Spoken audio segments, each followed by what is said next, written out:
US President Joe Biden and his predecessor Donald Trump romped coast to coast on Super Tuesday, all but cementing a November rematch and increasing pressure on the former president's last major rival Nikki Haley to leave the Republican race.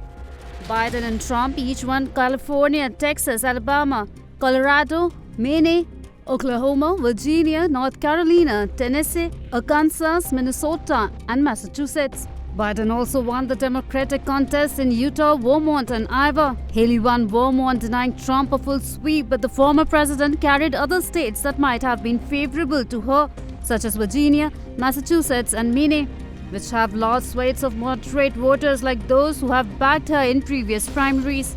Not enough states will have voted until later this month for Trump or Biden to formally become their party's presumptive nominees. But the primary's biggest day made the rematch a near certainty. Both the 81-year-old Biden and the 77-year-old Trump continue to dominate their parties despite facing questions about age and neither having brought popularity across the general electorate. It's a Trump-Biden rematch. I mean, to be honest with you, life was a lot better under the other guy. Orange man bad, but so what? I was making money. I was living. I was able to freaking make it. I'm struggling now, and I make good money, and I don't want to be struggling anymore. Not only that, the guy that's in there right now is drastically screwed things up. The only contest Biden lost on Tuesday was the Democratic caucus in American Samoa, a tiny U.S. territory in the South Pacific Ocean. Biden was defeated by previously unknown candidate Jason Palmer. Well, I'm terribly frustrated with this country.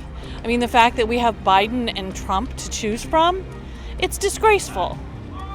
It's just disgraceful. We don't need two octogenarians in office, running for office. There's plenty of other people who are earlier in their careers who could run and do a better job than those two.